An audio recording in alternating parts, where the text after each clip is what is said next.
जय की बीवी आसुना का उसके साथ मर्डर्स में मिले होने की बात सामने आते ही लोगों का गुस्सा जय की जगह आसुना पर शिफ्ट हो गया।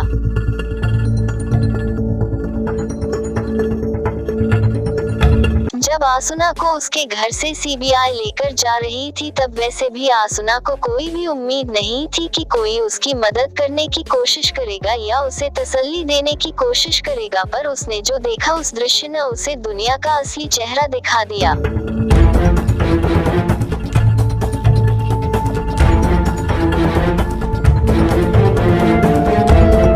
बाहर जो भीड़ लगी थी उसकी मंशा तो आसुना समझती थी, पर उसके आस पड़ोस वाले लोग जिनसे जय का अच्छा रिश्ता था, जिनके घर आना जाना ज्यादा भले ही न हो पर बातचीत हमेशा होती रहती थी, आज वही लोग तिरछी नजरें किए हुए इतनी घृणा से आसुना की ओर देख रहे थे जैसे जय और आसुना ने हमेशा ही इन लोगों के साथ बुरा ही किया था।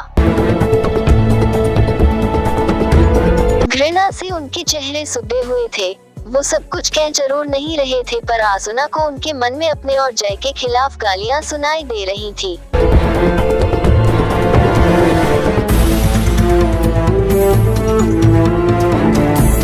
आसुना के घर के पास ज्यादा घर थे नहीं, पर जो लोग थोड़ी दूर भी रहते थे वो भी अपनी शक्ल उठाए हुए वहां आसुना की गिरफ्तारी देखने आए थे।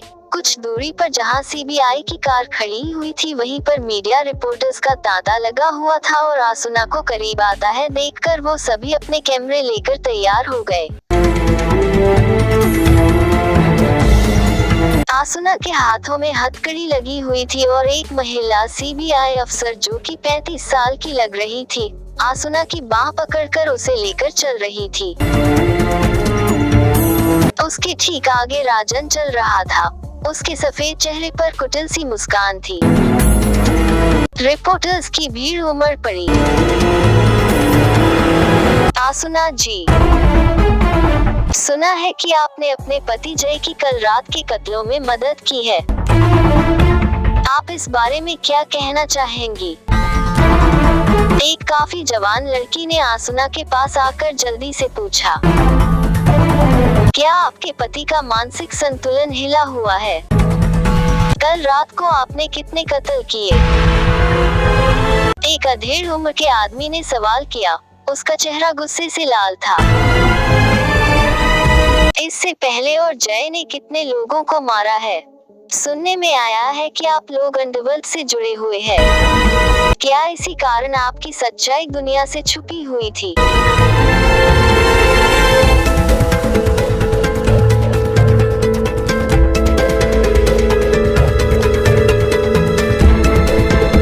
और न जाने कितने सवाल गोली की बौछार की तरह आसुना पर छोड़े जा रहे थे। इनमें से ज्यादा का तो कोई भी तुक नहीं बनता था और ज्यादा तो जय को फंसाने के लिए पूछे जा रहे थे। कैमरे के फ्लैश आसुना का दर्द और आंसुओं से भरे हुए चेहरे को अपने अंदर समाना चाहते थे ताकि दुनिया को यह बता सके कि आसुना अपने पति की हरकतों और अपनी गलतियों से कितनी परेशान है। जी, उसे उम्मीद ही नहीं थी कि कोई उन्हें पकड़ पाएगा। वे सभी एक झूठ को आसुना के चेहरे से सच में बदलना चाहते थे।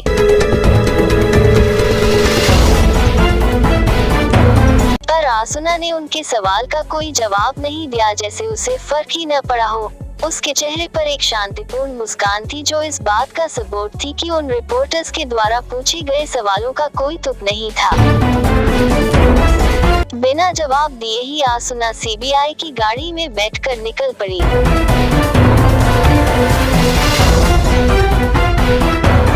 यह सारा नजारा लाइव टीवी के माध्यम से हर जगह प्रचारित हो रहा था और अतुल भी इसे भी अपने थाने में बैठे हुए देख रहा था। अरे रे, बहुत बुरा हुआ सर। उसकी पत्नी की शक्ल से वो देवी लगती है और ये लोग हैं कि शक की बिना पर ही सीधे सीबीआई को उसके ऊपर छोड़ दिया। श्यामलाल की आवाज में अफसोस था।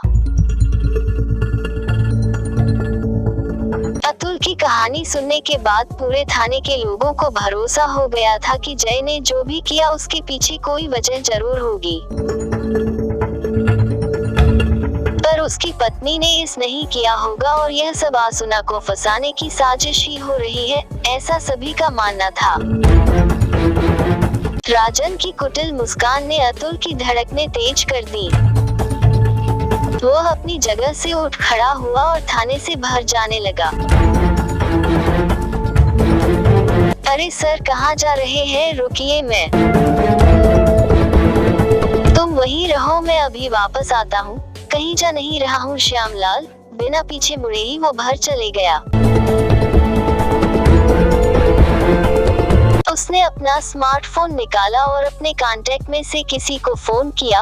उस फोन के दौरान उसके चेहरे के भाव दृढ़ थे, जैसे उसने कुछ करने का ठान लिया हो। कॉल ट्यून में यारा तेरी यारी संग सारी साथ है एस बज रहा था। कुछ ही पलों बाद अतुल का फोन सफलतापूर्वक लग गया।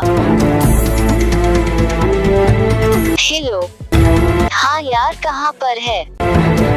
अतुल ने फोन लगते ही बात शुरू कर दी। अच्छा, मुंबई ही आ रहा है। कोई काम है क्या? नहीं यार, आने से मना थोड़े ही कर रहा हूँ, अतुल ने हंसते हुए कहा। उसके चेहरे पर अलग सी खुशी थी। वो क्या है ना कि तू ठहरा बड़ा आदमी, तुझे दिल्ली से बाहर निकलने का समय ही नहीं मिलता तो तेरा यहाँ आना बहुत बड़ी बात है। और अपने दोस्त के साथ समय बर्बाद करने तू आएगा नहीं, इसलिए पूछ रहा हूँ कि कोई काम है क्या? अतुल के दोस्त ने उसे कुछ बताया। शायद यही बता रहा था कि वो मुंबई क्यों आ रहा है। और उसकी बात पूरी होते ही तौल के चेहरे पर न सिर्फ खुशी छा गई, बल्कि उसका चेहरा ऐसे खिल गया जैसे उसके सर से कोई बड़ा भार उतर गया हो। यह तो बहुत अच्छा हुआ। मैं भी तुझे इसलिए ही फोन कर रहा था क्योंकि मुझे लग नहीं रहा था कि तेरे अलावा कोई और मेरी मदद कर पाएगा। अतुल की आवाज में अब शांति थी। अच्छा, कितनी देर में आ जाएगा मुंबई? क्या? अतुल एकदम से जैसे चीख ही पड़ा। तू एयरपोर्ट से निकल रहा है? अच्छा रुक, मैं अभी आता हूँ। अतुल ने अपनी कार की तरफ कदम बढ़ा दिए और फिर अचानक ही रुक गया। क्या तू सीबीआई के हेड ऑफिस के लिए निकल गया है? टैक्सी में जा रहा है? हम ओके, मैं भी पहुंच रहा हूँ। अतुल ने ड्राइवर को आवाज दी, जो तुरंत ही श्यामलाल के साथ बाहर आ गया।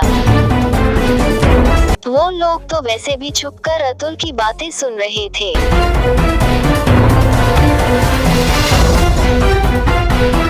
अतुल साहब, मैं भी चलता हूँ आपके साथ। श्यामलाल गाड़ी की ओर बढ़ने लगा।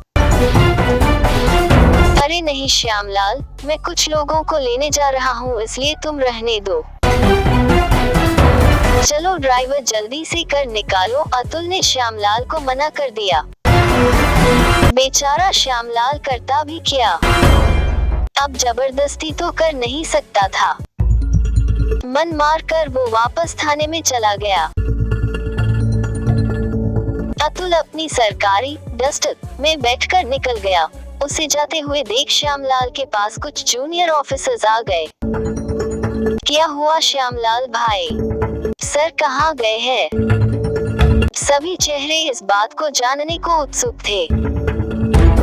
पता नहीं, बस इतना कह गए कि वे कुछ लोगों को लेने गए हैं, पर बताया नहीं कि कहाँ गए हैं।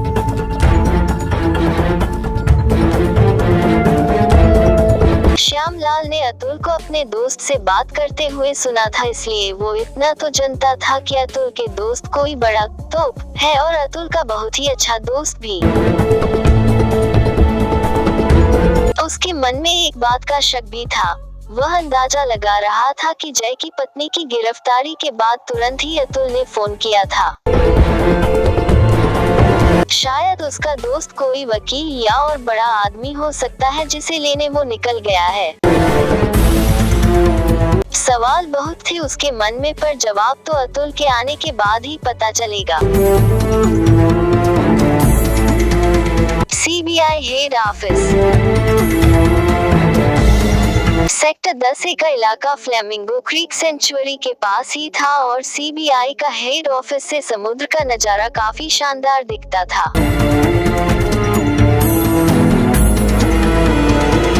वो एक कम बस्ती वाली जगह में बनी हुई 5 मंजिला बड़ी सी इमारत थी। देखने में ऐसा लगता था जैसे पूरी बिल्डिंग कांच की खिड़कियों से ही बनी हुई थी। उसे देखकर ऐसा ही लगता था जैसे नीले कांच की इमारत है। उस इमारत के पास ही बाहर की ओर एक तरफ पार्किंग एरिया था जहां पर काफी सारी कारें खड़ी हुई थी और दूसरी ओर एक बड़ा सा मैदान था जिस पर 2 हेलीपैड बने हुए थे, जिनमें से एक पर सफेद रंग का हेलीकॉप्टर खड़ा हुआ था। उस जगह पर कुछ नारियल के पेड़ जरूर थे, पर बाकी की जगह रेत और धूल की परतों से ढकी हुई थी। जहां नजर जाती ज्यादातर धूल की जमीन ही नजर आती थी। बाहर कोई भी गार्ड नहीं था, पर सीसीटीवी कैमरा और 8 ड्रोन पूरे एरिया के चक्कर लगा रहे थे। एकाएक पीले रंग की कोई चीज धूल उड़ाती हुई इसी ओर आ रही थी। वो एक टैक्सी थी। सीबीआई की इमारत के ठीक सामने आकर वो टैक्सी रुक गई।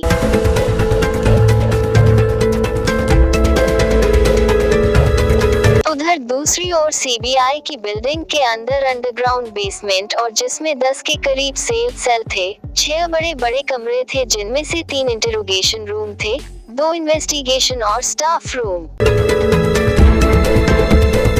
बचा हुआ एक कंट्रोल रूम था जहां से सभी पर नजर रखी जाती थी, ऊपर भी और नीचे। यह सबसे बड़ा कमरा था। इंटेरोगेशन रूम में इस वक्त 2 लड़कियां बैठी हुई थी। उसी से जुड़े हुए एक कमरे में कुछ लोग खड़े हुए थे जो कि एक काले एक तरफा देखने वाले कांच से उन पर नजर रखे हुए थे। वो 2 लड़कियां कोई और नहीं बल्कि आसुना अग्निहोत्री और निहारिका मेहरा थी।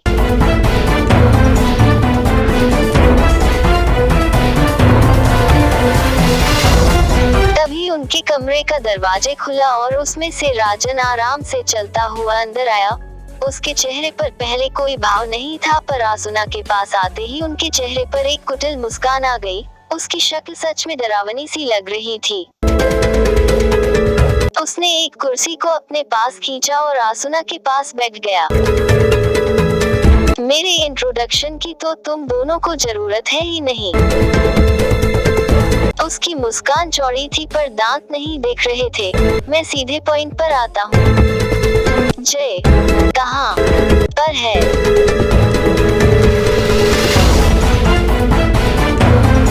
मुझे नहीं पता, आसुना ने सीधे ही जवाब दिया, जिस पर राजन उसी कुटिलता से हंसा। चलो कुछ आसान सा सवाल पूछता हूँ। कल रात को कत्लेआम के वक्त तुम कहाँ पर थी? मैं घर पर ही थी, आसुना ने शांति से जवाब दिया। पर अब राजन के चेहरे से वह हंसी का पर्दा उतर गया था। अब उसका चेहरा किसी मुर्दे से लग रहा था। वह आसुना के करीब आया। आखिरी बात पूछूंगा और मुझे इसका सही जवाब चाहिए। उसकी आवाज में अजीब सी ठंडक थी। जय को आखिरी बार कहाँ पर देखा था? आसुना इतनी देर बाद अच्छे से मुस्कुराए। उसकी मुस्कान को देखकर कोई भी ये नहीं कह सकता था कि उसके ऊपर किसी भी तरह का दबाव है।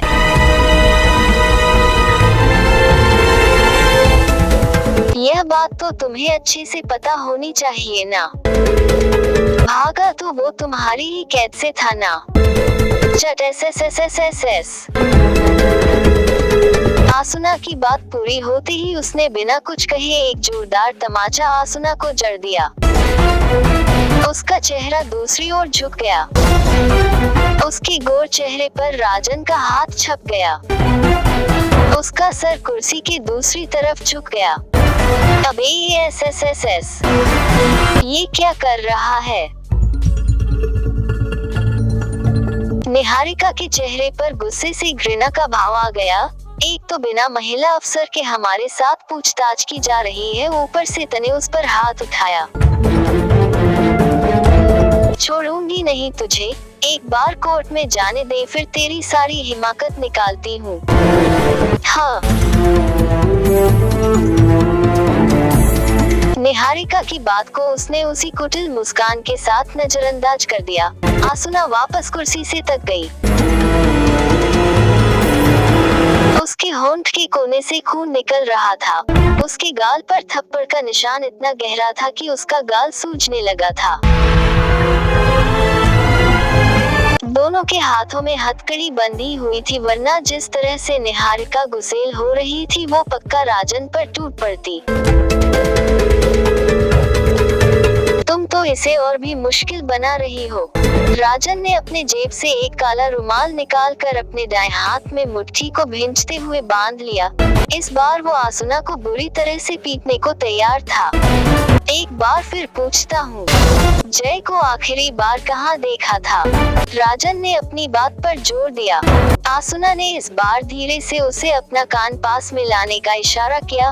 राजन ने झुकते हुए अपना कान पास में किया। आखिरी बार बता रही हूँ, भागा तेरे पास से था ना, तो तुझे पता होना चाहिए कि वो कहाँ है। एक बार फिर आसुना को मुस्कुराता देखकर राजन को गुस्सा आ गया। वैसे ही उसका सफेद चेहरा किसी कुत्ते की तरह नाक भौं सिकुड़ने लगा। उसने आसुना की टी शर्ट का कलर पकड़ा और उसकी पेट की ओर मुक्का चला दिया। मैंने तो सिर्फ सुना ही था कि मिस्टर डेथ हेड बहुत ही क्रूर है। पर पता नहीं था कि वो किसी औरत के साथ भी अमानवीय व्यवहार करते हैं। दरवाजा खुलने की आवाज से ही राजन का मुक्का रुक गया था। वो तीनों ही उस आदमी की ओर देख रहे थे जो इस वक्त दरवाजे के सामने खड़ा हुआ था।